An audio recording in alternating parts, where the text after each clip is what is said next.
요한복음 2장 13절에서 22절까지 말씀입니다.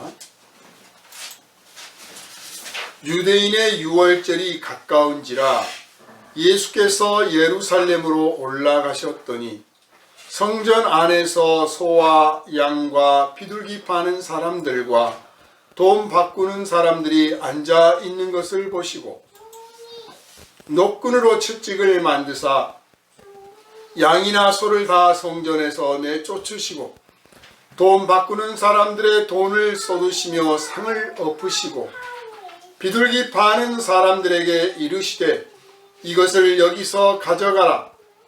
내 아버지의 집으로 장사하는 집을 만들지 말라 하시니 제자들이 성경 말씀에 주의 전을 사모하는 열심이 나를 삼키리라 한 것을 다 기억하더라. 이에 유대인들이 대답하여 예수께 말하기를 네가 이런 일을 행하니 무슨 표적을 우리에게 보이겠느냐. 예수께서 대답하여 이르시되 너희가 이 성전을 헐라 내가 사흘 동안에 일으키리라. 유대인들이 이르되 이 성전은 46년 동안에 지었거늘 네가 3일 동안에 일으키겠느냐 하더라. 그러나 예수는 성전된 자기 육체를 가리켜 말씀하신 것이라. 죽은 자 가운데서 살아나신 후에야 제자들이 이 말씀하신 것을 기억하고 성경과 예수께서 하신 말씀을 믿었더라. 아멘. 이 시간은 성전을 정화하라 하는 제목으로 함께 은혜를 나누도록 하겠습니다. 기도합니다. 우리를 사랑하시는 하나님 아버지, 죄악 가운데 내버려 두지 아니하시고 우리를 위하여 독생자 예수께서 친히 십자가를 지셔서 우리를 위한 속죄제물이 되게 하시고 이제 그 거룩한 보혈을 믿는 그 믿음으로 우리를 의롭다 하시고 날마다 하나님의 자녀로서 하나님께 영광을 돌리며 은혜를 누리며 살아가게 하시니 감사드립니다. 이 시간 우리가 주님의 은혜를 더 크게 사모하오니 우리를 향하신 주님의 거룩하신 뜻이 우리에게 확실히 깨달아지게 하시고 그 놀라우신 능력이 우리에게 임하게 하여 주옵소서. 예수께서 이 땅에 오셨을 때 부패한 종교와 타락한 세상을 보시고 얼마나 한탄하셨는지 모릅니다. 아버지여, 그 모습, 그 형상이 아직도 변한 것이 없습니다. 그러므로 우리가 이 땅에서 영광을 추구할 것이 아니라 하나님 나라의 영광을 바라보면서 우리 주 예수께서 이 땅에서 보이신 그 본을 따라 살아가게 하시되 예수께서 과연 무엇을 행하셨는지 깨닫게 하시고 보게 하시고 배우게 하셔서 우리가 예수의 뒤를 따라가는 순종하는 종들이 되게 하여 주시옵소서. 이 시간은 성전을 정화하라는 제목으로 함께 은혜를 나눌 때 당시에 부패했던 종교, 부패했던 교회를 바라보셨던 주님의 안타까운 심정 우리가 느끼게 하여 주시고 그 노여움도 느끼게 하여 주시고 그 행동하신 그 열정도 우리가 느끼게 하여 주셔서 이 땅에서 주님의 제자로서 본분을 다하기에 조금도 부족함이 없게 하여 주시고 우리의 힘이 다하는 날까지 주님을 위하여 헌신하게 하여 주시옵소서. 우리를 구원하신 예수 그리스도 이름으로 간절히 기도하옵나이다. 아멘. 할렐루야. 아멘. 성전을 정화한다. 청소한다 그 말이죠. 정화한다. 깨끗하게 한다. 성전을 정화한다는 말은 결국 신앙을 정화한다. 신앙을 깨끗하게 한다. 그렇게 하는 말과도 같습니다. 우리가 가장 가까운 시기에 이 신앙을 정화했던 사건을 종교개혁이라고 합니다. 종교개혁. 그러니까 예수께서 이 땅에 오셔서 복음을 전하시고 교회가 세워지고 1000년이 넘는 긴 세월 동안 교회가 알게 모르게 부패한 거예요. 알게 모르게. 좋아진 것도 있지만 나쁜 것도 많아진 거예요. 그런데 그 나쁜 것이 보니까 이게 그냥 인간적인 실수다. 사람이니까 그럴 수 있지 하는 정도를 넘어서서 하나님을 하나님답게 하지 않고 하나님을 하나님답게 여기지 않으니까 사람을 사람답게 여기지 않는 거죠. 그러니까 가짜 믿음, 비뚤어진 믿음, 왜곡된 믿음을 그게 제대로 된 믿음인 줄 알고 열심히 신앙생활을 하니까 가르치는 자나 배우는 자나 이끄는 자나 따라가는 자나 피차 구원에 이르지 못하고 피차 하나님의 은혜를 누리지 못해. 마음 편할 날이 한 번도 없는 거예요. 그래서 종교를 개혁해야겠다. 이게 사람의 생각이 아니라 하나님께서 루터나 또 웨슬리나 칼빈이나 이런 사람들의 마음에 깊은 감동을 주셔서 이거를 내가 순종하지 않으면 내가 차라리 죽는 게 낫겠다 싶을 만큼 아주 간절한 열망이 예레미야처럼 막 타올라서 나가서 외쳐 말하기 시작한 겁니다. 이게 잘못됐다. 이건 제대로 된 게 아니다. 그렇게 해서 종교개혁이 되었어요. 그런데 이 종교개혁은 아까 말씀드린 것처럼 하나님께서 감동을 주셔서 한 거란 말이에요. 이 감동은 어떻게 시작됐느냐? 알고 보니까 오늘 우리가 본문에서 만난 예수님이 바로 종교개혁자셨던 거예요. 당시 유대교의 종교를 개혁하신 분이에요. 그러니까 이 종교개혁을 반대하는 입장에서는 예수가 사입이요, 이단이요, 사탄의 괴수요, 신성모독자가 되는 것이죠. 왜냐? 자기들이 잘못됐다고 전혀 생각을 안 하니까. 뭐 다소 조금 잘못됐다고 생각은 하는 수는 있지만 그걸 고쳐야겠다. 고치기는 고쳐도 우리가 알아서 고치지 누가 와서 우리한테 고쳐라 말아라 이래라 저래라 하면 기분 나쁘다 이거예요. 그건 말도 안 된다. 그래서 예수를 미워하고 시기하고 결국은 십자가에 못 박아 죽였단 말이에요. 그러면 예수님이 죽으시면 끝나야 되는데 예수님이 죽으신 후에 오히려 예수의 제자가 더 늘어났습니다.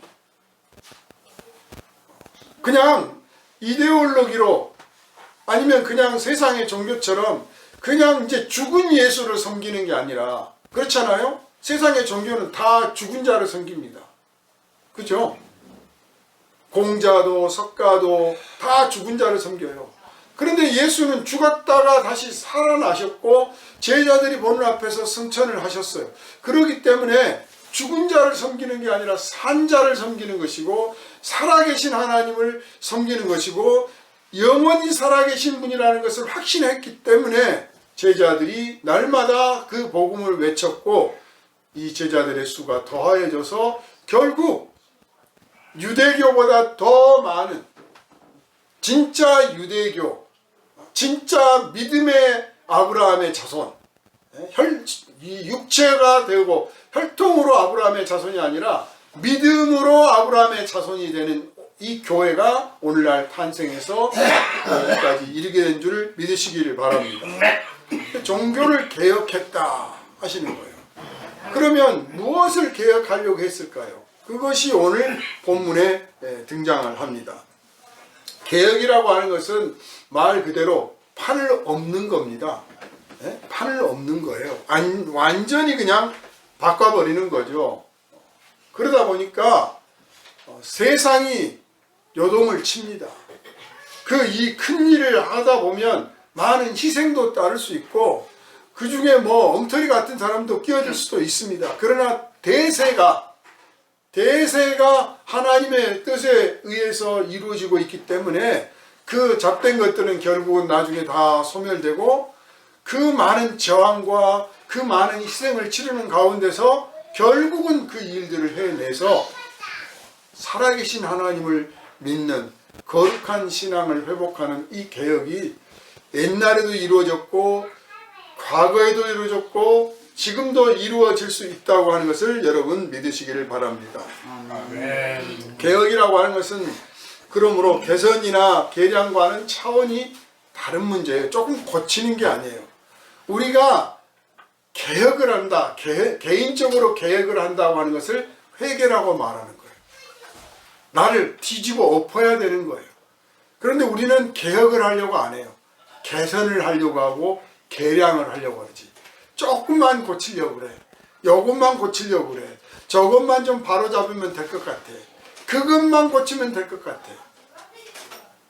단추가요, 윗단추부터 제대로 안 껴주면 어떻게 합니까? 단추 다 끌려야 돼요. 옷을 만드는데 봉제가 잘못돼가지고 봉탈이 났어. 이렇게 고부라져가지고 덜 박혔어. 그러면 어떻게 합니까? 다 뜯어서 다시 박아야 되는 거예요. 그렇게 하지 않으면 온전한 옷, 예쁜 옷이 안 나오는 거예요. 믿음도 마찬가지예요. 믿음도 이것만 고쳐야지 이러지 마시고, 이거 하나 때문에 나는 100%가 못 돼. 때려 고쳐야 돼. 다 고쳐야 돼. 매일 그렇게 나는 완전히 새롭게 매일 고쳐야 되겠어. 이런 각오를 해야만 우리의 신앙이 순수한 신앙으로 회복되고 지켜지고 그 순수한 믿음의 길을 걸어나갈 수 있다고 하는 것을 여러분 깨달으시기를 바랍니다. 네. 그래서 사도 바울이 나는 날마다 죽노라 그런 거예요. 오늘 죽어야 돼. 오늘 내가 죽어야 내일 새로 살아나는 거예요. 그런데 오늘 안 죽어. 그냥 좀 남겨놓으려고 그래. 좋아하는 건 남겨놓고, 싫어하는 것도 남겨놓고, 의지하는 것도 남겨놓고, 자랑하는 것도 남겨놓고, 미워하는 것도 남겨놓고, 이렇게 막 남겨놓고 그 다음날 뭔가 새로운 나를 만들려고 하면 안 되는 거예요. 사랑했던 나도, 미워했던 나도, 자랑했던 나도, 영광을 누렸던 나도, 부족했던 나도, 죄인이었던 나도 오늘 죽고 내일 예수 안에서 다시 살아나자. 날마다 나는 살아나야 하리라. 이 사람만이 거룩한 신앙의 길로 온전히 달려가게 될 줄 믿으시기를 바랍니다. 아멘. 그런데 이 개혁이라고 하는 것은 사실 우리가 개혁을 안 하려고 하고 개선하고 개량하려고 하는 이유는 예측 가능한 것을 추구하기 때문에요. 우리 자신이 어려서부터 어머니의 탯줄을 자르고 나온 이후로부터 처음에는 놀랐지만 이제 살면서 익숙해지는 것들을 갖게 되잖아요. 그래서 습관도 있고 삶의 패턴이라는 게 생기잖아요. 그래서 예측하기를 좋아하고 예측이 안 될 때 불안한 거예요. 예측이 안 될 때 불안해. 그래서 예측 가능한 사회를 만들려고 하고, 예측 가능한 사회가 선진 사회죠. 예측 가능한 일이 벌어졌다. 이건 후진국이에요. 예상하지 못한 일이 갑자기 벌어졌어. 아무렇지도 않게 벌어졌어. 이건 후진국이에요. 당연히 예상했던 일이 벌어져야 되고, 그래서 그 예상했던 일을 대비하고 그 일에 대해서 준비하고 그 일의 다음을 어떻게 할 것인가를 그 다음까지 생각할 수 있는 사회, 그 사회가 약속이 잘 이루어지고 있는 사회예요. 계약관계가 잘 정돈된 사회이고 성숙한 사회입니다. 선진사회라고 말하죠. 우리는 많은 법규도 만들고 규칙도 만들고 뭐 약속도 정하고 막 이렇게 하는 이유가 뭡니까? 예측 가능한 사회를 만들려고 하는 거예요. 그런데 갑자기 난데없는 일을 저지른다. 그러면 이건 우리 사회에 같이 함께 할 수 없는 사람이라고 우리가 배척하게 되는 것이죠. 그만큼 우리는 예측하기를 원하고 예측 가능한 것을 하려고 한단 말이에요. 그래서 개선하고 개량하는 거예요. 개혁이라고 하는 것은 예측 가능하지 않습니다. 그 다음 어떻게 될지 몰라. 우리 사회도 지금 개혁을 하느냐 마느냐는 아주 중차대한 국면에 진입했습니다. 그런데 많은 저항들이 있습니다. 왜냐? 예측할 수가 없거든. 그 다음에 어떻게 될지 모르니까 그것 자체가 불안하고 예측 가능한 방향으로만 자꾸 끌어가려고 하고, 아니면 기존에 있던 틀을 그대로 유지하기를 원하는 사람들이 나오게 마련이에요. 당연한 거죠. 그래서 보통은 개혁이 실패를 하는 겁니다.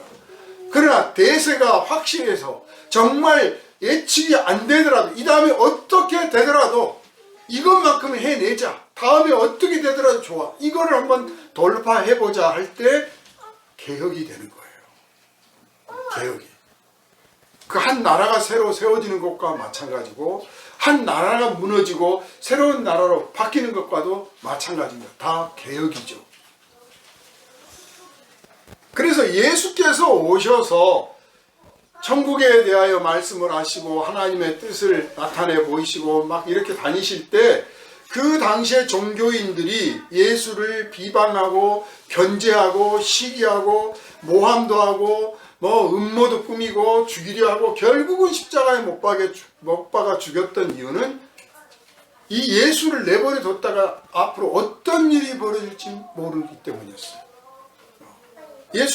예수를 마지막에 십자가에 못 박아 죽이기로 결의할 때 그 사람들이 한 말을 보십시오. 이 사람 내버려 뒀다가는 어떻게 될지 모르겠다. 로마가 우리를 어떻게 할지 모르겠고 이 백성들이 어떻게 될지 모르겠다. 이러다가 우리 유대교 없어지는 거 아니야? 이러다가 로마한테 아주 박살나는 거 아니야? 정치적으로도 위험하고 종교적으로도 불안한 거예요. 그러니 예수를 빨리 제거해야겠다 하는 거죠. 그 시발점이 오늘 본문에 나온 겁니다.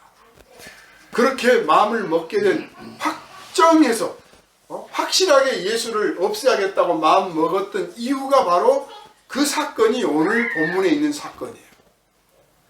그러니까 이 사건을 우리는 예수가 십자가에 못 박히게 된 인간적인 이유가 되는 사건이라는 것을 알고 바로 이것이 우리가 세상에 나가서 그리스도의 뜻을 나타내고 그리스도의 거룩하신 뜻의 세상을 개혁하려고 하면 당연히 받게 될 저항이요 세상에서 받게 될 대접이라고 하는 사실을 여기서 예측할 수가 있는 것입니다. 뒤집어 엎는 개혁이기 때문에 기존의 체제와 제도를 다 엎어요. 근데 알다시피 이 체제와 제도라고 하는 것이 어느 날 갑자기 생긴 게 아니에요. 뭐 아주 폭정을 하는 정권에서는 어느 날 갑자기 세워지죠. 그죠? 뭐 김일성이가 갑자기 무슨 법을 만든다든지 모택동이가 무슨 법을 만든다든지 스탈린이 뭘 만든다든지 일본 천황이 무슨 법을 만들어가지고 막 요구를 해. 그건 이제 자기들이 일방적으로 만든 거예요. 그런데 이 유대교에서는 유대교라고 하는 이 종교는 알다시피 아브라함으로부터 시작돼서 벌써 몇천 년이 흘러왔잖아요. 아주 오랜 세월을 흘러왔습니다. 그러므로 그 오랜 세월 동안에 대제사장들이 있었고 제사장이 있었고 레위지파가 있었고 백성이 있었으며 귀족이 있고 왕족이 있고 왕이 있었어요. 그 사람들이 서로 사이를 이루면서 살아가는 과정 속에서 이게 더 그럴듯하다 저게 더 그럴듯하다 이게 더 편리하고 저게 더 편리하고 이렇게 하는 게 더 모양이 더 좋아 보이고 저렇게 하는 게 더 하나님이 더 좋아할 것 같고 하는 것들이 자꾸 생기는 거죠. 그런 영향을 어디서 받느냐? 첫 번째로 받는 것은 이방 종교예요. 다른 종교. 그렇잖아요. 우리가 만약에 그냥 어려서부터 그저 예배당만 왔다 갔다 한 사람은 다른 종교가 어떻게 생긴지를 몰라. 모른단 말이에요. 그냥 이렇게 하는 게 당연한 거고 자연스러운 거고 죽을 때까지 그래야 된 줄 알아. 그런데 그냥 절에를 갔더니 절에 가니까 뭐 불상을 만들어 가지고 그 앞에서 막 절들을 하는데 아주 그냥 108배를 하는 게 아니라 3000배를 하는 사람도 있고 10,000배를 하는 사람도 있고 막 이걸 보니까 야 우리 교회에서도 저렇게 하면 하나님이 좋아하시지 않을까? 이런 생각할 수 있지요. 그 보니까 불상에다가 금박을 박아놨는데 그냥 아이고 처음에는 흉측하게 보였는데 또 어느 날 보니까 번쩍번쩍 멋있어 보여. 예수님 상도 하나 만들어가지고 번쩍번쩍하게 하면 어떨까? 자, 출애굽기에 나온 장면들이 그게 다 이렇게 다른 종교, 이방 종교, 다른 종교의 모습을 보고 영향을 받습니다. 종교의 행위, 기도, 노래, 복장 뭐 이런 것들이 다 은근히 영향을 받아요. 그래서 하나님께서 하라고 하신 법대로 딱 정해놓은 그 법이 있음에도 불구하고 어떤 것들은 어느 틈엔가 슬그머니 바뀌어 있는 거예요. 그나마 유대인들은 하나님께서 모세를 통해서 율법을 주실 때 율법 10계명과 제사장의 복장과 법도와 모든 것들을 아주 일일이 아주 구구절절 세세하게 규정을 하셨어요. 그렇기 때문에 그나마 옛날 그 모습을 그대로 조금 유지해 온 거죠. 그리고 알다시피 고대 사회는 3000년이나 2000년이나 1000년이나 별로 차이가 없잖아요. 현대 사회는 지금 뭐 그냥 10년만 지나도 엄청 달라집니다. 20년 지나면 격세지감 정도가 아닙니다. 우리가 통신수단을 쓰고 있는 거 20년 전에 뭘 썼습니까? 그거 답답한 걸 어떻게 쓰고 살아? 그래. 교통도 달라지고 통신도 달라지고 복장도 달라지고 엄청나게 달라졌어요. 그러나 고대 사회는 몇천 년 동안 뭐 크게 변함이 없는 거예요. 그러니까 그것을 그대로 유지해 왔습니다. 그러다가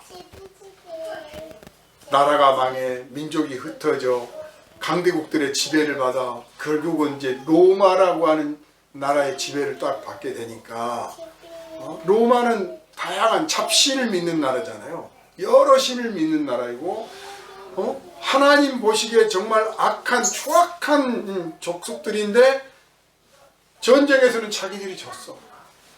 그러니까 저쪽에서는 비웃는 거야. 니네 하나님이 우리 신보다 더 세면 왜 니네가 전쟁에 졌겠냐. 거기다 대고 할 말도 없어.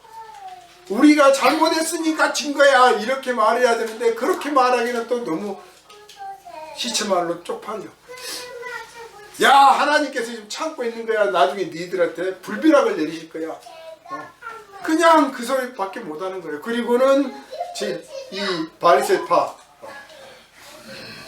신앙의 열심을 좀 가져보려고 신앙의 회복을 하려고 하는 사람들은 자, 우리가 하나님께 기도해야 됩니다. 우리가 하나님께 기도해야 됩니다. 기도만 열심히 하고 신앙생활 바르게 하면 하나님께서 우리의 그 정성을 보시고 반드시 이 로마를 물리쳐서 우리나라를 회복시켜 줄 겁니다. 그러니 제사 빠지지 말어. 안식일 제대로 지켜. 계명 잘 지켜.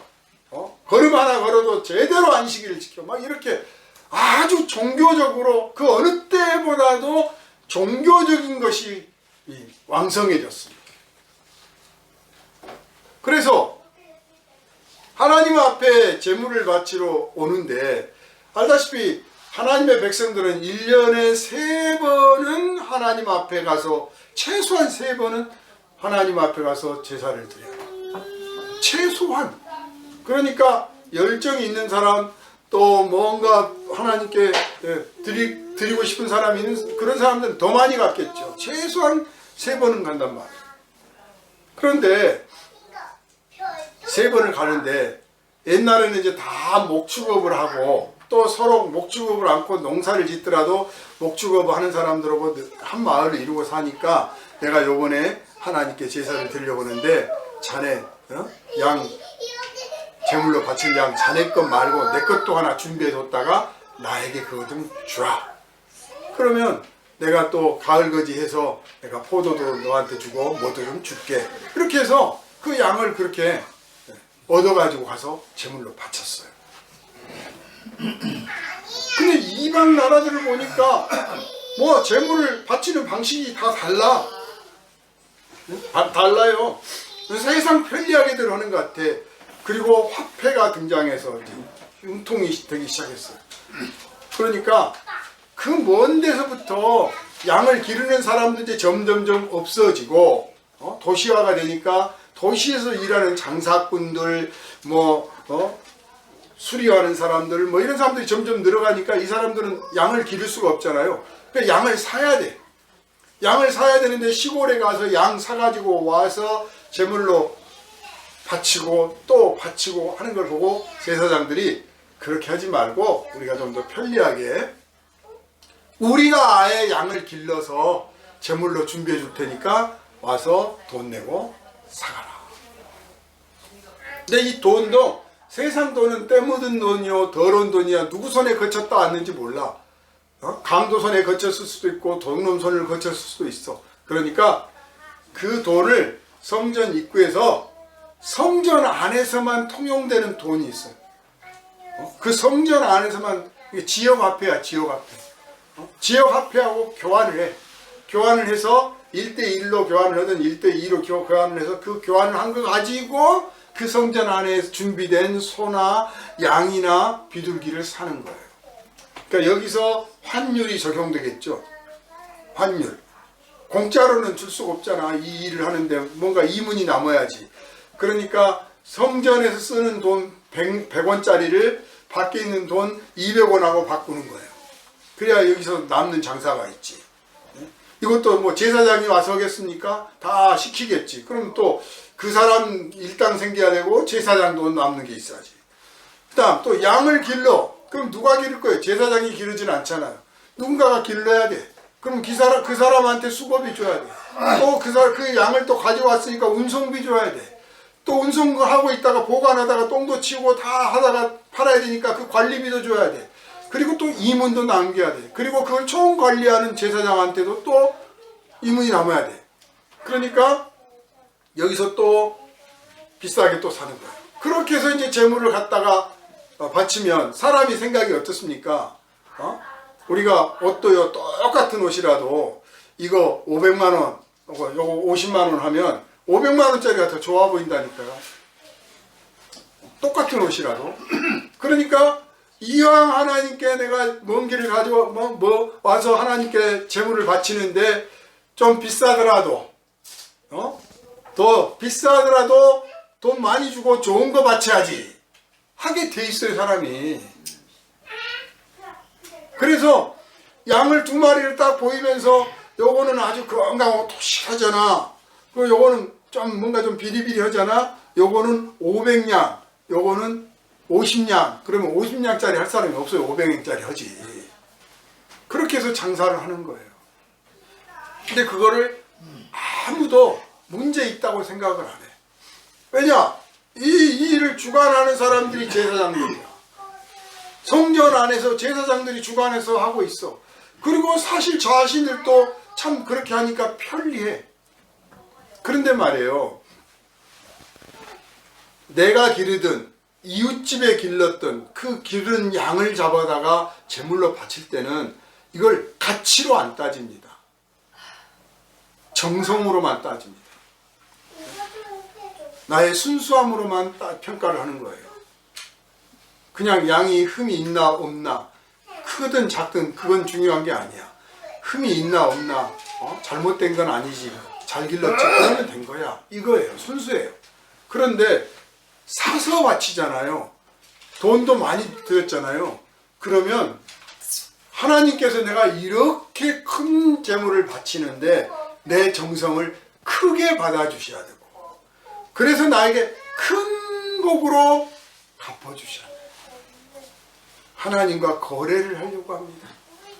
믿는 것이 아니라 거래를 하는 거예요. 보상을 하고 배상을 하는 거예요. 그 행위예요. 그 재물을 바치고 있는 행위가. 그러니까 예수께서 보실 때는 제사장들이나 대제사장이나 그 어느 누구도 그게 잘못됐다고 안 보여. 재물을 바치는 입장에서는 당연히 편리한 방식이에요. 재물을 바치는 입장에서는. 그런데 재물을 받는 입장에서는 그렇지 않아요. 재물을 받는 입장에서는. 이를테면 시골에서 양 한 마리를 가지고 오다가 그 양이 죽었어. 이를테면 죽었다고 치자 이거예요. 그래서 하나님, 제가 양이 오다가 죽어버렸습니다.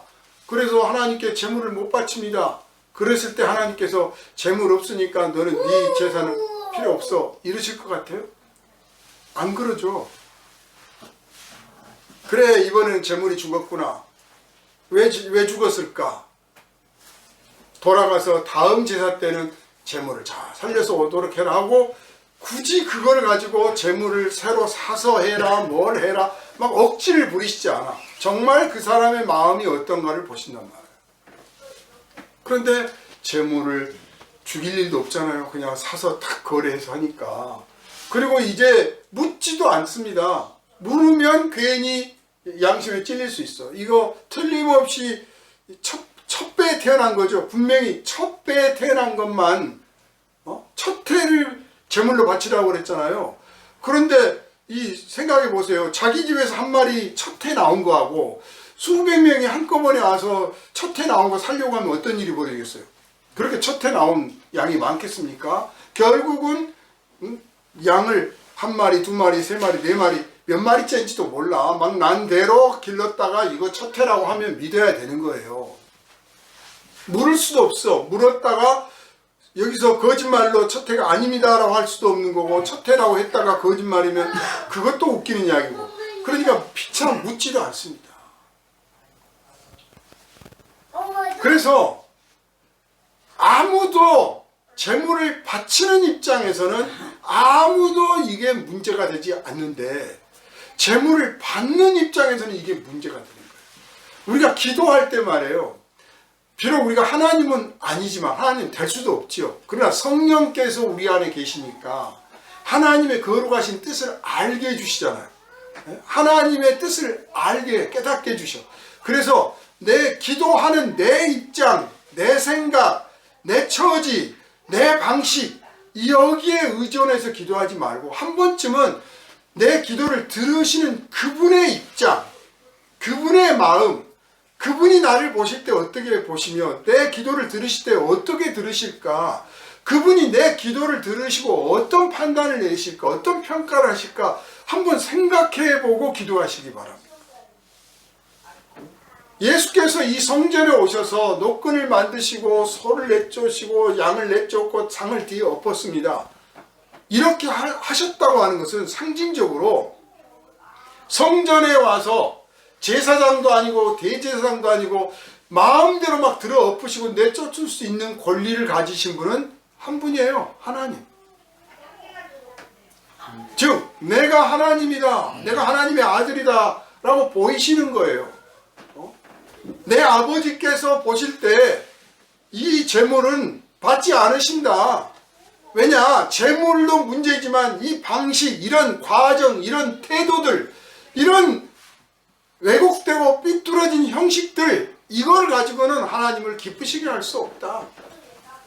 그렇게 하나님께 제사 드리는 게 급급하지 말고 너희들의 삶이 어떠한가를 보라 이거예요.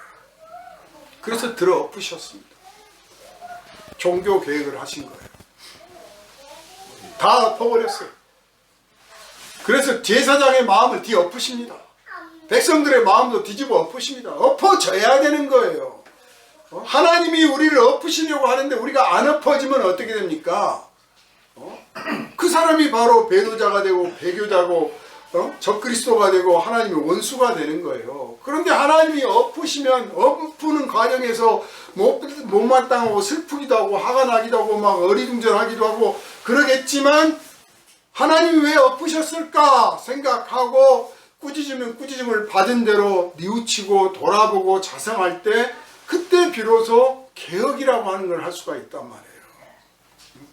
그래서 아이도 어렸을 때 꾸지람을 해야 할 때 꾸지람을 내려줘야 돼요. 꾸짖지 않으면 아이가 나중에 자기가 뭘 잘못했는지를 몰라. 누군가가 자기를 판단도 할 수 있고 평가도 할 수 있고 자신의 말과 행동은 누군가에게 영향을 줄 수 있다고 하는 사실을 생각지도 않고 자기 멋대로 해버리는 거예요. 칭찬도 해야 되지만 야단도 치고 큰 잘못을 했을 때는 크게 야단치고 작은 잘못했을 때는 작게 야단치고 그렇게 해야 이걸 다 보고 배우면서 사회생활을 바르게 해나갈 수가 있지. 잘못을 해도 내버려두고 뭐 엉터리 짓을 해도 내버려두고 그저 이쁘다고만 하면 그 자식이 결국은 망치는 거죠. 그러나 예수께서 하나님의 아들이시기 때문에 이 잘못된 제사를 내버려 둘 수가 없는 거예요. 이대로 놔뒀다가는 다 같이 망하는 거예요. 아무리 제물을 바치고 아무리 기도를 하고 아무리 찬양을 해도 하나님의 복을 받을 수가 없어. 방식이 잘못됐는데, 그 행위가 이미 잘못됐는데, 우리가 정말 선을 행하려고 하면, 정말 의로운 사람이 되려고 하면 아주 사소한 것부터 바르게 해야 돼요. 뭐 결과만 좋으면 되지 뭐. 그건 극단의 경우예요. 어쩔 수 없는 특별한 상황이나 그러는 경우고, 그럴 수 없다고 치면, 정말 일상이라고 치면 우리는 아주 사소한 것부터 바르게, 옳게, 정직하게, 의롭게 해야, 그래야 결과도 의로운 겁니다. 그렇게 하지 않으면 안 되는 거죠. 그러니까 하나님께 제물을 바치려고 하면 정말 온전하게 제물을 바치는 방식을 따라야 되는 거예요. 왜 그걸 안 해? 시골에 가서 양을 기른 사람에게 미리서 돈을 주더라도 네 양을 잘 길러서 나를 위해서 양을 한 마리 준비해 주시오. 왜 그걸 안 해? 그거 가기가 귀찮아서 안 가는 거예요. 갈 길도 멀고 그 갈 돈이면 내가 한 마리 더 사겠다. 누가 와서 안 파나? 그래서 결국 이걸 뭘 말하느냐? 신앙의 장사죠. 중세 때 이미 죽어버린 부모를 위해서, 이미 죽어버린 부모, 형제, 조상들을 위해서 산 사람이 그 사람들 연옥에 있는데 천국 가게 해달라고 하나님께 제사를 드리고 기도를 바치는데 그냥은 안 하고 돈을 들여서 바쳤어요. 돈을 들여서. 누구 아이디어인지 참 기발한 아이디어예요. 그 신부가 사실 베드로 성당인가 뭐 하는 성당을 건축을 하려고 하는데, 알다시피 유럽에 있는 그 성당들이 어떤 건 200년, 베드로가 400년 걸렸나요? 켈린 성당도 200년, 보통 뭐 150년, 200년씩, 막 소피아 성당도 뭐 150년 이렇게 걸려서 짓는단 말이에요. 그러면 엄청난 비용이 들 거 아닙니까? 그 계획부터 시작해서 과정 속에서 막대한 인원이 동원되고 막대한 물품들이 들어가야 되는데 돈이 어디서 나와? 헌금만 갖고는 부족한 거예요. 그래서 그 돈을 만들어서 판 거예요. 그걸 너도 할 것 없이 사지. 왜냐하면 천국은 좋은 것이요 지옥은 악한 것이고 못 갈 곳인데, 그때는 또 지옥 설교를 얼마나 많이 했는지 몰라요. 그냥 1년 12달 내에 지옥 가면 얼마나 뜨거운지, 얼마나 벌 받는지에 대해 막 설교를 해. 그러니까, 그리고 마지막에 여러분, 우리 조상들이 저승에서 울고 있습니다. 연옥에서 울고 있는데, 그래도 기회가 있다. 여기서 우리가 기도를 하고 저들을 위해서 바치면, 그러면 하나님께서 그 사람들을 천국으로 옮겨주신다. 누가 안 바치겠어? 조상이 잘 돼야 내가 잘 되는 거지. 내가 잘 돼야 내 후손이 잘 되는 거고. 그렇잖아요. 그러니 종교를 개혁을 안 해야겠습니까? 신앙을 장사로 바꿔버린 거예요. 신앙을. 여러분, 우리 이 믿음 체계 안에서도 하나님과 거래를 하려고 하는 사람들이 있어요. 믿음의 초보들이 좀 그렇죠. 초보일 때. 혹은 다른 사람들이 하는 이방 종교의 모습을 보고 그 습관을 버리지 못했거나 그런 것들을 부러워해서 그럴 수 있어요. 그냥 내가 하나님을 경배하겠다라고 하는 의도가 있어야지. 경배하겠다. 예전에 어떤 장로님이요, 벌써 한 20년 된 것 같은데, 봉제 공장을 하는데 속에 이제 가죽을 넣고 겉에 뭐 해가지고 아주 고급 백화점에서 한 그때 당시에 400만 원씩 받고 파는 고급 그 코트를 제작하는 회사였어요. 근데 이제 봉제 산업이 사양길이야. 더군다나 모피가 사양길이야. 모피가. 그러니까 점점점 이 오다가 줄어드는 거예요. 일할 사람도 없어져, 오다도 줄어들어. 근데 배운 일이 그거밖에 없으니까 그걸 하고는 싶어. 그래가지고 기발한 아이디어죠. 저한테 전화가 왔어요. 목사님 모셔가지고 일주일에 한 번씩 기도 좀 해주십시오. 근데 가서 기도를 일주일에 한 번씩 가서 기도를 하는데, 하나님 복에 복을 다하사 부어주시고 그런 기도를 해주기를 바랬는데 그런 기도는 안 하고 맨날 하나님 올바르게 살고 정직하게 살고 종업원들과 사랑하며 살고 막 그런 기도만 하니까 얼마나 속이 터졌겠습니까? 몇 달 하다가 결국 그만뒀어요. 공장도 문 닫았어요. 제가 그분의 마음, 의중을 모른 바가 아니야. 그 마음을 왜 모르겠어요. 하나님 내 정성을 받으시고 나 좀 살려주세요, 그 뜻이잖아요. 근데 그게 거래를 하는 거야. 그게 안 살려주면 그러면 안 하겠다는 건가? 우리가 하나님을 찬양하고 경배하려면 하나님이 나한테 복을 안 주시고 화를 내리실지라도 저는 하나님을 찬양할 겁니다 라고 하는 확신을 갖고 해야 되는 거예요. 오늘 내가 주일 예배 잘했으니까 이번 주 하나님 복을 주실 거야, 그런 식 계산하지 말고 하나님께 내가 영광을 돌리고 찬양을 드렸으니 이것으로 내가 내 마음이 기쁘고 족하다 앞으로 환난이 닥쳐도 내가 능히 극복하리라. 아멘. 이게 진짜 신앙이에요. 그러니까 진짜 신앙과 가짜 신앙이 비슷해 보이는 거죠. 이 성전에서 제사장 앞에 가서 제물을 사다가 그 자리에서 제물 사가지고 그 자리에서 이거 하나님 내가 값을 이렇게 많이 치렀습니다 하고 제물을 바치면, 그러면 그 사람 마음이 내가 하나님을 경외하겠다는 마음보다 내가 이런 제물을 바쳤다가 더 커져버리고, 우리 자신도 모르게. 인간이란 존재가 그런 거예요. 그래서 때로 정말 우리가 망하고 가난하게 되고 외롭게 되고 병들게 됐을 때 감사할 수 있는 게, 내가 아무것도 가진 거 없고 누릴 것도 없고 자랑할 것도 없고 보니 진짜 내가 하나님만 남는구나. 하나님이 나를 사랑하시는 걸 알겠다. 오히려 순수한 신앙을 회복할 수 있는 특별한 계기가 되는 줄 믿으시기를 바랍니다. 아멘. 그래서 우리 감사할 수 있어요.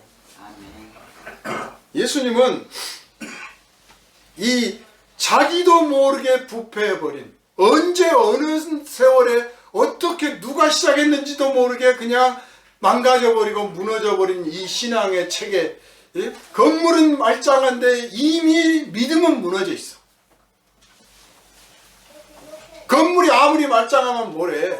서울 시내 대형 교회 아무리 예배당 크면 뭐래요. 그 안에 만약 믿음이 무너져 버렸다면 그것이 진짜 불쌍한 거 아닙니까? 우리 지금 영국에 어떤 분이 그렇게 글을 썼어요. 문 닫는 교회, 문 닫은 교회, 문 닫을 교회. 문 닫는 영국 교회, 문 닫을 한국 교회, 이렇게 썼어요. 따라서 쓰신 분들도 많더라고. 영국 교회가 4,000개에서 그 몇 년 동안에 한 1,000개가 팔려 나갔습니다. 교인도 없고 뭐 없어. 그동안 부귀영화 누리고 하나님의 부흥이라고 자랑했는데 다 빠져나가 버린 거예요. 이제 노인들만 남아가지고 노인 죽으면 끝나는 거예요. 그래서 이제 몇 년 관리하다가 안 되면 당구장도 되고 술집도 되고 캬바레도 되고 나이트클럽도 되고 호텔도 되고 심지어는 모스크가 돼요. 무슬림 성전이 돼요.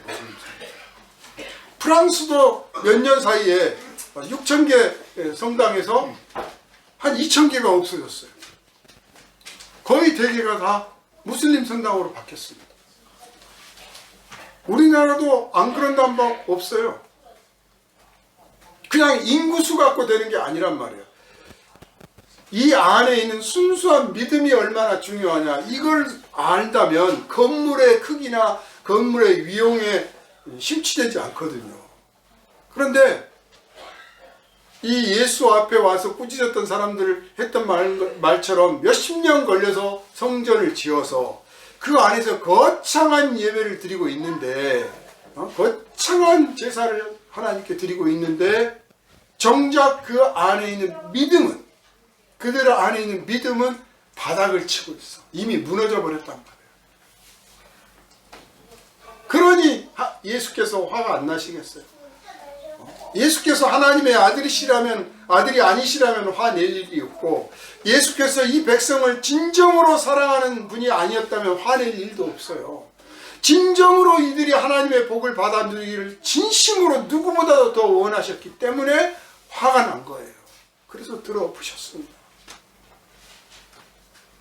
우리가 믿음을 언제부턴지 어느 시간부턴지 모르게 나도 모르게 잘못된 습관과 잘못된 패턴에 빠져 있을 수가 있다는 사실을 알아야 돼요.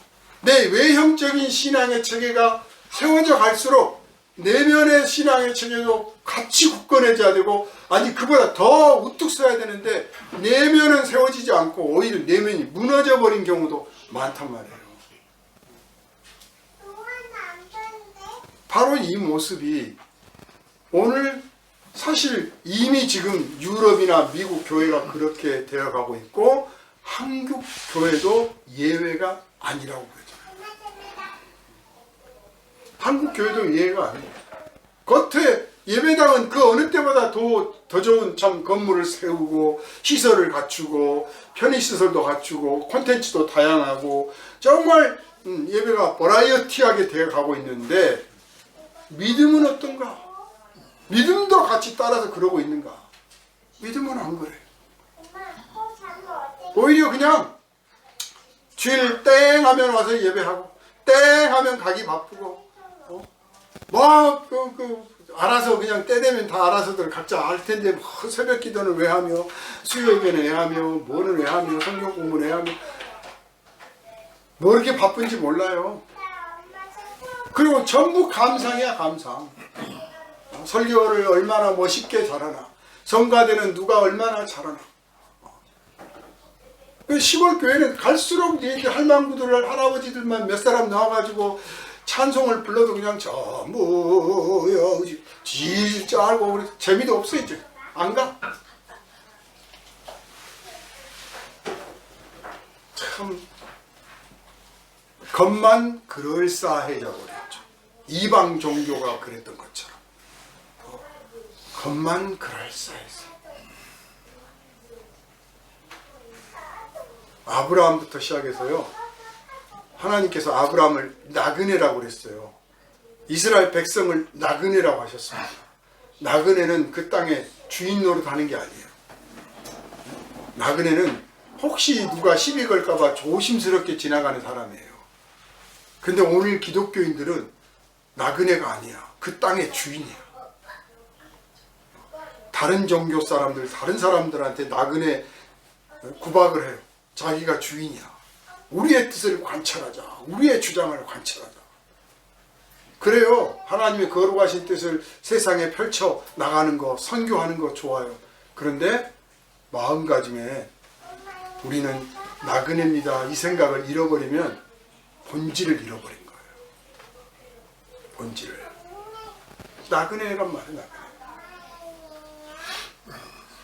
성전에서 제물을 사다가 바친다고 하는 것 자체가, 거기서 제사를 지내러 오는 사람에게 제물을 팔려고 하는 것 자체가 우리가 나그네가 아니다, 그 뜻이에요. 여기 정착했다. 우리가 주인이다. 하나님이 주인도 아니야. 이제 우리가 주인이야. 우리가 하는 대로 하나님이 받으셔야 되는 거예요.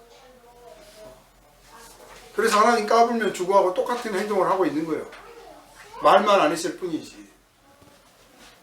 그러니 예수께서 들어 엎지를 않으시겠어요?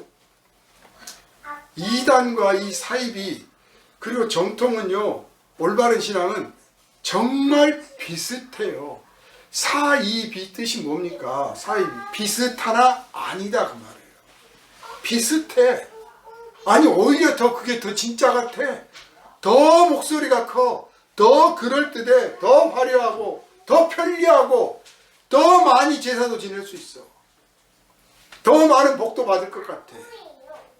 지질이 궁상 같아. 정통신앙을 지키면.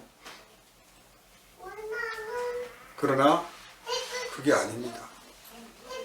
그래서 오늘 우리가 경건을 지켜가고 이루어가고 이 하나님 앞에 경건을 바치려고 한다면 오늘 예수께서 우리에게 하신 이 말씀에 주목을 해야 됩니다. 성전을 정화하라. 한국 교회를 정화하라. 더 은혜 교회를 정화하라. 그리고 너희들 성령을 모시고 있으니 너희 성령을 모신 너희 안에 있는 성전을 정화하라. 예수께서 말씀하시잖아요. 이 성을 너희가 무너뜨려 보아라. 내가 사흘 안에 다시 세우리라. 무너뜨려 보십시오. 예수께서 다시 세우십니다. 내가 가지고 있는 고집스러운 신앙의 체계들, 내 주장들, 내 철학들, 내 사상들, 내 이데올로기, 내 습관들 무너뜨려 보세요. 엎어 보세요. 그러면 하나님께서 나를 다시 세우신다니까요. 하나님께서 나를 다시 바르게 세워주십니다. 오늘 이 땅의 교회들은 정말 고민을 해야 될 때가 왔습니다. 이단을 이단이라고 못하고, 한국 교회예요. 저거 이단이야 했다가 이단 아니네. 저거 이단이야 했다가 이단 아니네 한 교회가 많아요. 이단이라고 했다가 이단 아니네 알고 보니까 아니네가 많다니까. 왜? 교세가 너무 커가지고. 이단이라고 했다가는 무슨 변을 당할지도 모르겠고, 또 서로 협력하면 얻을 것도 많고 도움받을 것도 많은데 굳이 내칠 필요 뭐 있어. 그래서 경계가 없어. 모호해. 어디까지가 이단인지 아닌지 모호해져 버렸어요. 신앙의 순수가 뭔지도 모를 정도가 돼버렸어. 그냥 교리를 잘 외우고 주기도문 잘 외우고 사도신경 외우고 있으면 그게 정통교회냐? 아니올시다야. 당연히 뭐 사도신경 거부하고 주기도문 거부하고 뭐 우리는 그따위가 안 믿는다. 뭐 오늘 아침에도 제가 올라오는데 누가 책을 한번 딱 꽂아놨어요. 어떤 엉터리 목사가 어쩌고 저쩌고 책까지 내가지고. 참 목사가 목사들한테 책 보내는 거 생각해 봐야 되잖아요. 누가 자기보다 공부를 못했겠습니까? 말도 안 되는 글을 써가지고 책으로 만들어가지고 저거 뭐 한 달에 한 번씩은 이 사람 저 사람 갖다 놓는 것 같아. 별하별 이단들이 다 꽂잖아요. 책까지 내가지고 모호해져 버렸어.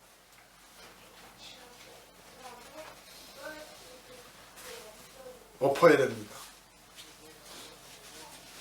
일단 내 마음의 성전 엎어야 돼.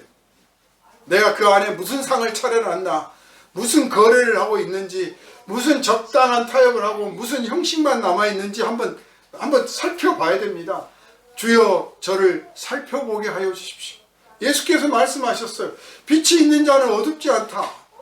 그 주님의 빛을 비춰보십시오. 내 안을 비춰보십시오. 내 안이 어둡지 않은가 보라 그러셨잖아요. 내 안을 들여다보고 나는 어떤 신앙생활을 하고 있는가, 잘난 체 하고 있는가, 뭘 얼마나 잘났다고, 한없이 부족하고 모자랍니다. 이끌어 주십시오. 순종하겠습니다 하지 않고 어느 틈엔가 내가 주장하고 누구한테 가르치려 하고 누구한테 내세우려 하고 뭐 그 직분을 받아서 부득이하고 한 것도 아니야. 직분도 없는데 막 그렇게 하는 사람들이 얼마나 많은지 몰라요. 또 직분을 가진 사람은 직분을 가진 대로 또 헛된 철학과 사상과 어디에 꽂혀가지고 그냥 하나님의 말씀 아닌 것들을 더 좋아하고 하나님의 거룩하신 사랑과 그 은혜와 그 긍휼과 그 정의는 외면하고 세상에서 말하는 정의와 철학과 공의를 말하고 평화를 말하고 세상의 법칙들을 말하고 그걸로 막 설교 시간에 채웁니다. 그야말로 갈아엎지 않으면 안 됩니다. 예수님 당시는요, 종교가 정치화됐어요. 대제사장들이 예수를 십자가에 못 박아 죽이기로 결의를 할 때 이 사람을 죽여야 로마가 우리를 공격을 안 할 거다 그랬단 말이에요. 정치를 한 거예요. 정치를 생각해서 종교를 동원한 거예요. 오늘은 어떻습니까? 정치가 종교가 됐어요. 정치가 종교가 됐어. 정치 주장을 하면서 마치 종교처럼. 그래서 유튜브 보십시오. 전부 하나님들이야. 내 말이 옳다요. 내가 옳다요. 내가 기준이다. 내가 볼 때 넌 틀려먹고 너는 좌파고 너는 우파고 너는 뭐 빨갱이고 너는 뭐고 넌 친일파고 전부 자기가 기준이야. 자기가 하나님이야. 심각한 상황이 됐습니다. 한국 사회는 제가 자주 말씀드리지만 정치가 종교화됐고요. 사법이 정치화가 됐고요. 사법이 정치화됐다고 하는 말은 이제 판사가 우파냐 좌파냐고 따진다니까. 무슨 판결을 내리면 저 사람이 좌파라서 이런 판결 내렸고 저 사람이 우파라서 이런 판결 내렸고 내가 이번에 벌금을 받았는데 그 사람이 우파라서 이런 처벌을 했다. 안 그랬으면 좌파였으면 이렇게 안 했을 거야. 사법을 지금 정치화하려고 그래요. 더군다나 정치를 사법화해요.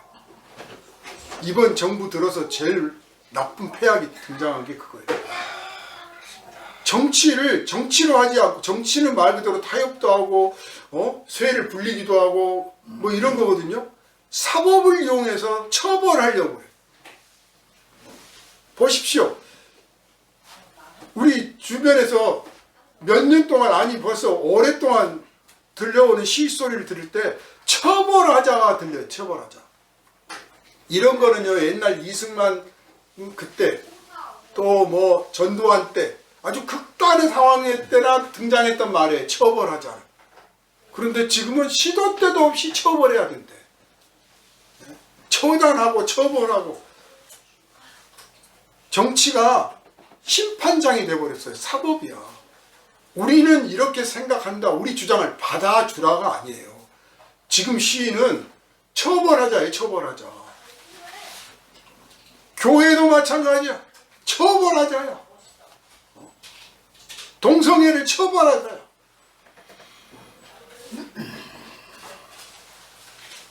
엎어야 됩니다. 이건 순수한 신앙이 아닙니다. 과감하게 엎어야 됩니다. 그리고 예수께서 원하시는 게 뭔지 배워야 됩니다. 모르면 침묵해야 됩니다. 여기서 저기서 들은 말로 떠들지 말고 이것에 관해서 내가 주님께로부터 들은 말이 없다. 내가 성경 안에서 깨달은 바가 없다. 그러니 나는 침묵하겠다. 당당하게 침묵해야 됩니다. 그런데 꼭 의견을 말해야 되고 의견을 내야 되고 의견을 따라야 된다고 생각하고 있어요. 한국 사회는. 성도들까지도. 예수 믿는 것까지도 부족해. 심지어는 이제 교회도 이제 좌파 목사냐 우파 목사냐. 그래서 나는 그 교회 설교 듣기가 싫어. 그렇게 돼버렸어요. 엎어야 됩니다. 엎어서 다시 예수 앞으로 돌아와야 됩니다. 그렇게 하지 않으면 주님께서 우리를 슬퍼하실 겁니다. 노여하실 겁니다. 예수께서 엎으시기 전에 우리 자신이 먼저 우리의 성전을 엎어야 됩니다. 그걸 회개라고 하는 겁니다. 내가 내 성전을 뒤집어 엎는 것, 그게 회개예요. 완전히 뒤집어 엎어야 됩니다. 그러고 나서 하나님께 맡겨야 돼요. 하나님께서 나를 다시 세워주실 때까지 엎드려 기다리고, 그렇게 해서 새롭게 회복되는 신앙이 저와 여러분 한국교회에 충만하기를 주님의 이름으로 축원합니다. 아멘.